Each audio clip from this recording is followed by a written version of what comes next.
The temperatures are heating up, and so is Major League Baseball. Some teams are crashing the party, and some teams, like my Mets, just seem to be crashing right now. From surging underdogs to dominant legends and lineups, we're going to break down the top 10 power rankings in Major League Baseball for the first week of May. First of all, we have our honorable mentions. We're going to start with the Kansas City Royals. They almost made the cut for the top 10. I think I had them at number 11, but Michael Garcia is hitting a blistering 435 over the past week. The Royals pitching staff has the best ERA, best whip, and least walks allowed in Major League Baseball over the past 2 weeks. They're doing it both on the offense and on the pitching. One more week like this, and they will absolutely be cracking the top 10. Another team that we have as honorable mention, not quite ready to move near the top 10 yet, but is the Minnesota Twins. Their pitchers are second in the major leagues in strikeouts over the past 2 weeks. Bailey Ober is leading them with a 3-0 record and a 1.37 ERA over that same span. The problem that they have, well, the Tigers, the Guardians, and the Royals are all balling out ahead of them. It might take a while to get that ship turned around, but they are definitely making some steps. My question to you is the AL Central much better than what we ever imagined it was going to be? All right, one last honorable mention has to go to the St. Louis Cardinals. Now, look, to be fair, the Mets are floundering right now, and that's going to show in their ranking here momentarily. But sweeping one of the best teams in baseball through the first month of the season in a doubleheader still matters. Contreras is hitting 385 over the past 2 weeks at first base, and Steven Matz has made a move to the bullpen, which may end up being an absolute genius move for the Cardinals. The Pirates and the Nationals are up next, and this is a perfect time for the Cardinals to go on a run and get back over 500. All right, now we get the top 10. Number 10, we have the Athletics. Yes, for real, you are not dreaming, Athletics fans. You are being mentioned as more than an honorable mention. You legitimately cracked the top 10. Why? For those of you who are not paying attention, they are 7-3 in their last 10 games, among the best in baseball. Jacob Wilson is a budding star, and Nick Kurtz is also stepping up in that time. JP Sears and Jeffrey Springs are combined 8-5 with 60 strikeouts in 14 starts, providing stability there. The A's are going to be facing the Mariners this week. Who would have imagined that A's and Mariners was going to be must-watch baseball in the month of May? Number 9, you have the New York Yankees. Look, Aaron Judge continues to put up video game numbers. And honestly, so is Max Fried. He's had 0 earned runs in his last 3 starts. It's absolutely phenomenal. The team pitching, batting average against over the last 2 weeks is 209, the lowest in baseball. But where is the rest of the offense? They're not showing up, and this is why this team is not consistently winning. When you are getting these quality pitching performances and Aaron Judge is doing what Aaron Judge does, there has to be the rest of the lineup providing the support, or eventually teams are just going to pitch around Judge to face everybody else. Number 8, you have the Cleveland Guardians. Yes, as we mentioned, this AL Central is absolutely on fire right now. Their home run leader, does anyone think you can name it off the top of your head if you're not a Cleveland Guardians fan? It's Kyle Manzardo. He has 8 home runs on the season so far.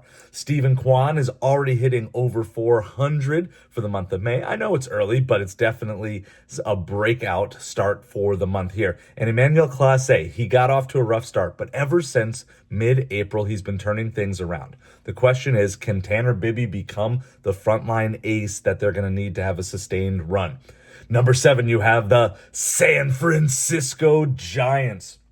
Their pitching staff has only allowed 7 home runs over the past 2 weeks. Willie Adames and Heliot Ramos are stacking hits, especially over this past week. But they have road tests ahead against the Cubs and the Twins. How are they going to do with a Cubs team that has been dominant for the multiple weeks and a resurgent Twins team? I guess we're going to find out.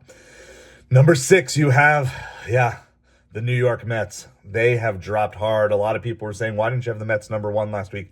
Well, I told you for that exact reason that there were cracks showing in the bullpen. And this week, the cracks went from cracks to a fully blown dam that is gushing water everywhere. Look, Pete Alonso is staying hot, and Juan Soto is starting to wake up. I haven't been concerned about him. I said wait till May, and certainly he starts off May with 2 home runs on the very first day.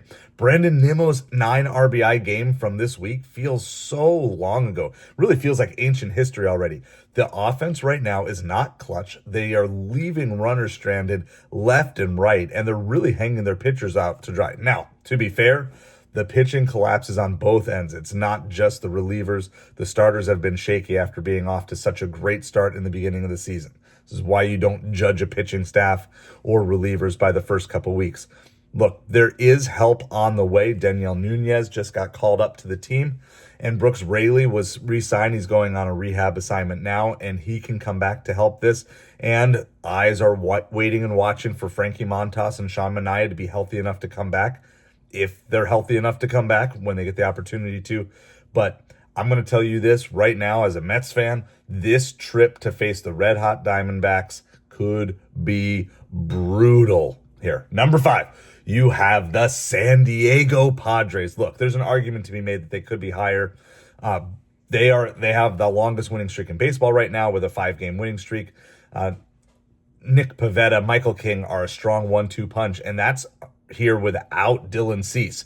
If he joins the party, this could become really scary. Over this past week, who are their top hitters? Well, Manny Machado and Luis Arias. And if they both catch fire, along with what Tatis has been doing solidly all season, this lineup has depth if they can all produce at once. Number 4, they are not a fluke, at least so far, and we've been consistently rating them higher than everybody else because we've been all over this, is the Seattle Mariners. I think it's time to have a discussion. Is Cal Raleigh the best catcher in baseball? Maybe, maybe not, but I think it's at least fair that he be brought up in those conversations at this point in time. Jorge Polanco has 6 home runs over the past 2 weeks, and J.P. Crawford is hitting .381 over the past week.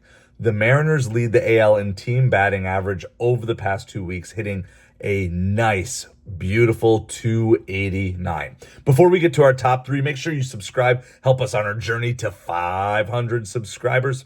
All right, number 3, you have the Los Angeles Dodgers. Look, they are gunning for NL dominance, and I feel like it's not a matter of when.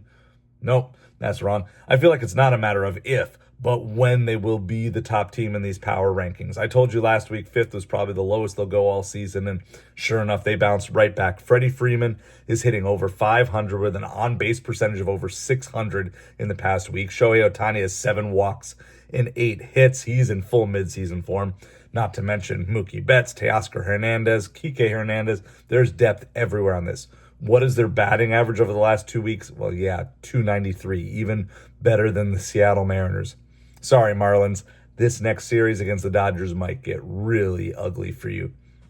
Number 2, you have the Chicago Cubs. Now, look, there is an argument to say that they probably shouldn't be here, but I'm going to still value the head-to-head wins over the Dodgers a little bit longer, even though maybe you would say the Dodgers would be slightly better here. They're barely hanging on to this number 2 ranking because of those wins over the Dodgers, but I think we do need to reward clutch early season wins. However, that's not going to hang on for long if they can't string together more consistent wins. Pete Crow Armstrong is bringing a fresh identity to this team, and Ian Happ and Dansby Swanson are hitting like it's 2022, and Jameson Taillon is leading the staff and pitching like it's 2022. So it's really cool to see a resurgence of some of these guys who are long-term vets and kind of really have had a good past week or so here. The Giants and the Mets are coming up. Now, again, neither of those teams are maybe at their peak form that they've had this season, but that will be a big test to see where the Cubs shake out. If they survive those 2 series with series wins, then they'll hold this position. But if not, if things go sideways, you could see them drop from here pretty easily. And that means we have a repeat number 1 this week. It is the Detroit Tigers. look, we've talked a lot about Tariq Skubal and Spencer Torkelson, so we'll mention them in passing because that's just kind of necessary for the makeup of understanding this team. But Riley Green, he has 4 home runs this past week, another one of their top original top prospect who's really seeming to bloom here. The team leads Major League Baseball in